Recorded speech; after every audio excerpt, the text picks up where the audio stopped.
It's a good win. There's a lot of people. It's like Woodstock, except everybody's got their clothes on. Don't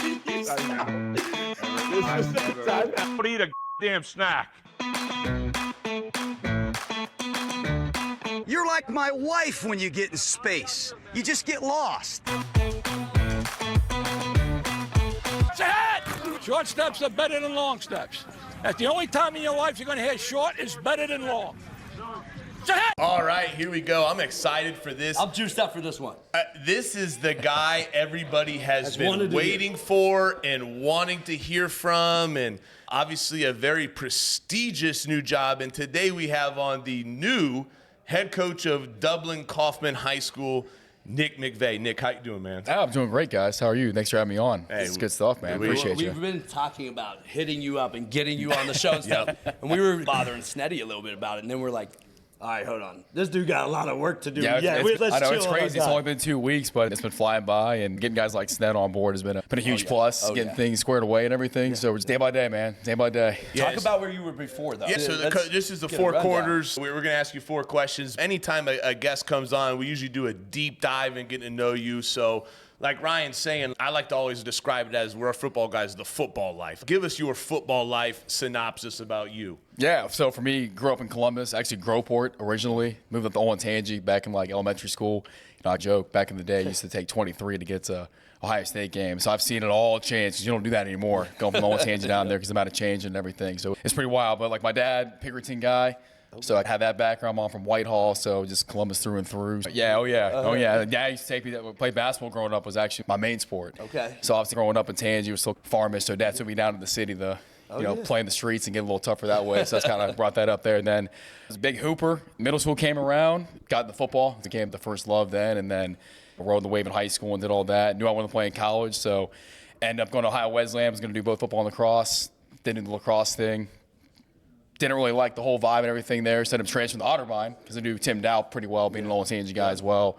Longtime OC, former head coach. And got to go in there, was able to do football and lacrosse, and then got into the coaching game. My 5th year, eligibility was up. So I was a student assistant for him in his first year being the head coach. And then got an opportunity to go to Robert Morris University. They recruited me out of high school too. Scott Farrison, defensive coordinator there.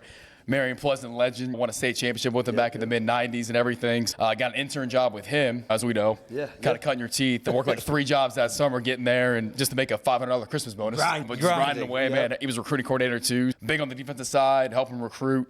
He recruited Central Ohio his whole time. So for me, it was great because it was home. So I started getting those relationships going. And then after that season, got hired on as the tight ends H-back coach. So did that. Recruited all Columbus, Central Ohio, which is awesome. So started getting those relationships. And of course, one of the first schools I stopped by, naturally, Dublin Coffman High School. Got to go in there, meet the legend, Mark Crabtree, had some roommates at Otterbein that played for him. Got the ball going with him, and he's always just been really good to me from that day. And that was 2014, January of that time. And then stayed in contact with him and got those going. And ironically, one of the very first guys I went to, the very first school, was Hamilton Township to recruit a kid named Aaron Williams and Derek Puttavong. Nate Hillerich, head coach there. So coming back to Nate, the man and the myth, the legend of Central Ohio with his connections and everything. You don't blow that man's head. Come on now. And we got to take a second and just thank the Ohio High School Coach Association for letting us have room 6 today and Nate helping us out. Yeah, we do appreciate Nate. And I don't give him too much credit. Don't give Nate Hillerich But this is the perfect reason why we had to switch this year. So last year we did it in Sayers Hotel Room, and we took a picture. Nasty. And it was it was in his room, right? And somebody goes, "It looks like you're shooting an 80s or 90s Cinemax movie."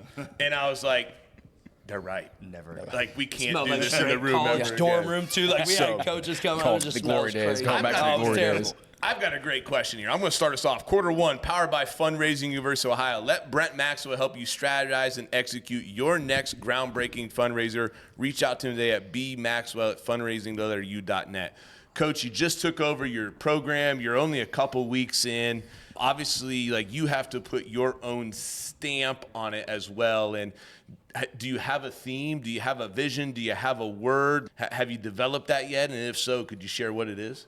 Yeah, I mean, Not a whole lot. We just started workouts this past week. The biggest thing we're trying to do right now is we want to add on to the tradition and the story tradition of Dublin itself and the Coffman football program. We're really riding around. We're going to win with great people. That's kind of what our guys know about right now. Like we're trying to recruit the hallways a little bit. There's some good great athletes in that school that are not playing football.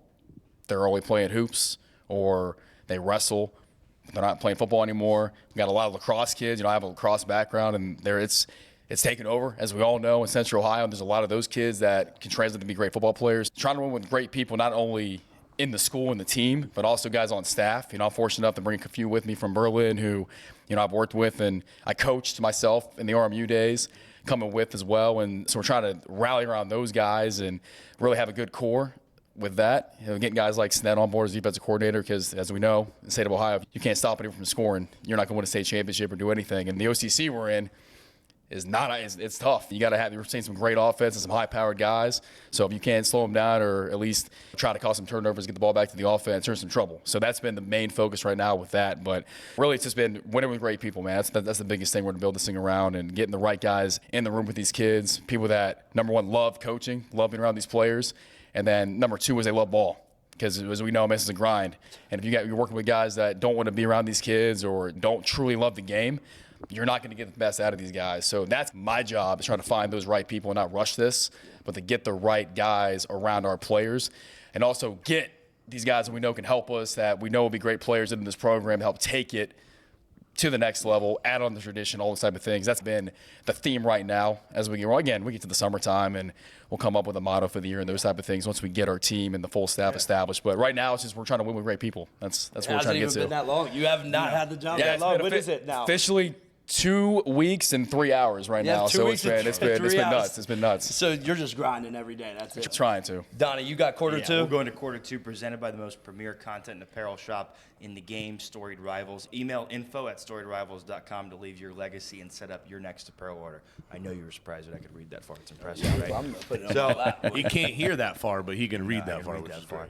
Coach, I got a question for you. So when you were going through this process, right, and interviewing with Coffman, everybody knows the tradition with the storied tradition with Dublin Coffman. What was it about them the most that lured you in? What was the main appeal for you? If it's a tradition, that's a tradition, but if there's something else, what was the thing that really got you? I love Dublin itself, the community. I actually moved there 3 years ago. I love the whole Bridge Park.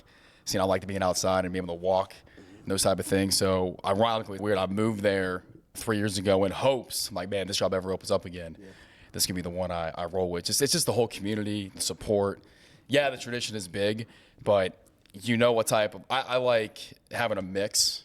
Coaching receivers at Division I AA school, I had guys from inner city Pittsburgh, guys from the rich parts of the DMV, guys from the rough parts of Miami, Florida. I had some guys from West Central, some of these Columbus guys. I got one of the guys on my staff right now is from Brother Rice in Detroit. Grew up on 9 Mile. So having that mix and having people from different backgrounds and different ethnicities and all those type of things, but having them come together for one common goal, playing for something bigger than yourselves.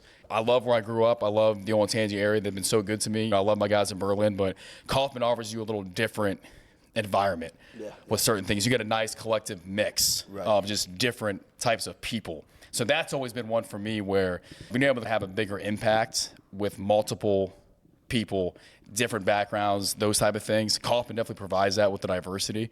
So for me, that was going back, almost getting that college feel again, if you will, but without having to deal with all the crazy recruiting, all the portal nonsense, everything going on now. So it's just more like guys that are growing up there. Yeah. And then you might get a couple guys that move in and all that because of the tradition and those type of things. Knows about that real well. Yeah. So that's the big draw, is just that the resources they have. It's just, to me, it's a dream setup for a high school football program. They got a lot of great things at your disposal that you can really do some good things with. Absolutely. Sorry, Kyle. You didn't like that answer? I just was trying to practice great communication and listen versus talk over him. That's been a big goal of mine in 2025 is to be a better listener and communicator. So I was listening. Hey, quarter three is sponsored by the nation's #1 football playbook and play drawing software in today's game, First Down Playbook. Try your free trial today and use the code headsets25 for a deal on any individual or team account. And yes, that was a fire reading. We'll keep working on it. You see that? I kept them pretty short for Ryan. We Just kept them for me. about 2 I'm not good sentences at this reading, time. McVey. I'll just let you know. So you linebackers, man. That's right. Let's go. Hey, see ball, get ball, baby. That's what we got to do. It's all right. We don't, so you just see blood. But the truth thing is, I want to know, what's the biggest challenge that you see ahead of you and your staff as taking over at Dublin Coffman right now? What's your biggest challenge that you're trying to tackle with those guys? Yeah, right now it's making sure I get guys that can mesh well together, because you guys don't know, you've been doing this for a long time, but you have a group of guys that don't get along. It's going to be a long season, and that's when you start having any type of split amongst your staff. These kids aren't dumb. They can see right through that stuff. So if we're not all on the same page, and that's on me to make sure I hire guys that have a similar vision, know that we can mesh and work well together. We go out those doors in the meeting room or with the kid in the weight room and practice, those type of things. They're going to see through that, know there's some separation going on there, which is not good. We got to be unified in the whole vision as a whole, and the message has to be the same. That's probably my biggest challenge, is making sure I'm getting the right guys. That's why I'm not trying to rush, any hires. I don't want to fill seats with warm bodies. We need a running back. So this guy played it. Why not give him a chance? But it's on me to make sure I'm asking the right questions, doing right with the process, hiring great guys. Coach Ned back there, he's got a guy with head coaching experience. Yeah, Obviously, my first time. Yeah. I've seen a lot of great things from guys like Mark Norrie up in Berlin, and Bernard Clark, who I worked with at Robert Morris University, who's a Jimmy Johnson guy, won a national championship with him in the U back in the 80s, and seeing him try to get his claws into a program and learn from him was fantastic. This is me now. Yeah. So I have to make sure that I can do my best to take what I learned from all of them and make sure I'm doing right and hiring people that I know will be in line with me. Not feeling pressure just to fill a spot to fill a spot. So those are the biggest challenges, filling the staff up of great, again, going back to winning with people. So great guys that love kids, love being around and want to coach, and then love football. Yeah. And that can now also, for me, to be unified in the same mission of what we're trying to do, how we're going to treat these kids and press forward. So I think hiring coaches like your first year is probably the hardest thing to do as a head coach. I don't think it's just even the first year. I think hiring and developing staff is the hardest thing, whether you are a top tier program or you're trying to rebuild a program. It's going to be something that's constantly, you're always going to have to be dealing with or working on. Yeah. And it's never easy. And I think it's especially hard down here because it can be very hard to get guys in the building at times. That's college background. Pretty easy. You new head coach. You clean house right away. You get new guys in about a week. And they don't need a teaching. They don't need a teaching job. Like, hey, fill your W-2s out, man. You're good. You signed in. You got approved. Boom. Background check. Awesome. Here it's, a lot of logistical things with it. So it's either, do I get a young teacher that doesn't have a lot of experience?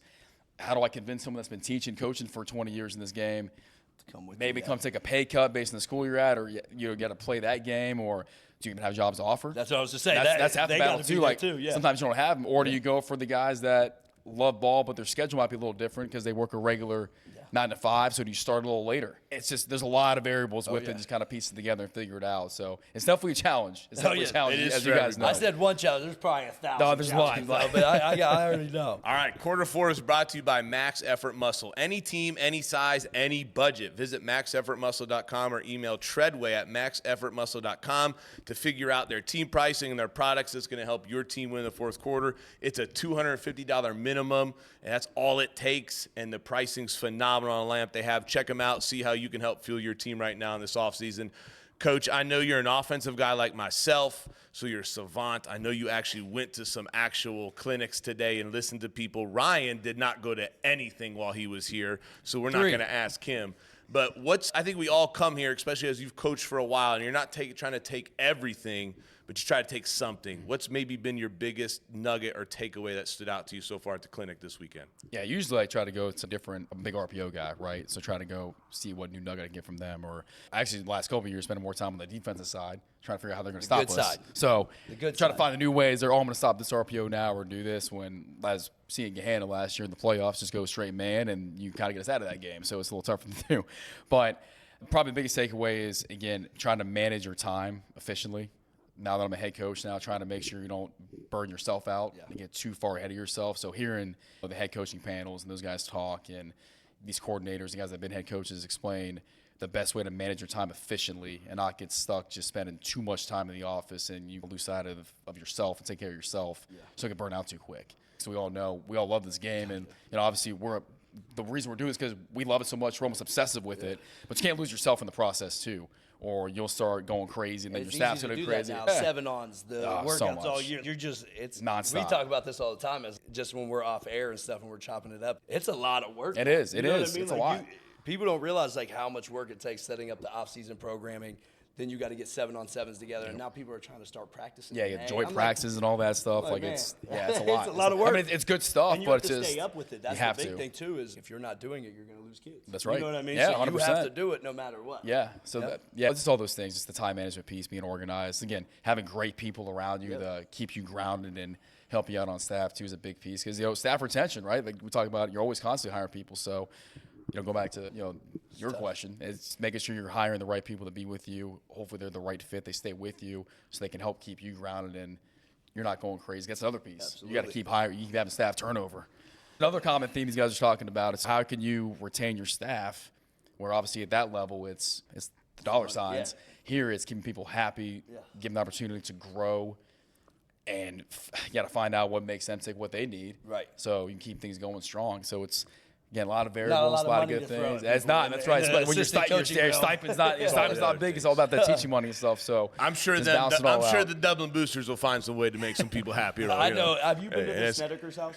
I've not been in the Seneca House. It is- He can fund a lot It of is. things. You could have a kickoff barbecue there, and it would sell everything. But hey, Coach, we appreciate you coming on. I know you're going to go to the dinner tonight, and you're the belle of the ball, being at Dublin Coffman, the new head coach, that's man. the word of the street. Nah, I ain't going to that. No, like, hey, we wish you a lot of luck. Like 9 out of the 10 games of the That's year. it. But hey, I appreciate it. We're excited to have you. Yeah, that's right. I appreciate you guys having me on, All right. and go Rocks. Thanks, Appreciate man. you. Yep. Thank you.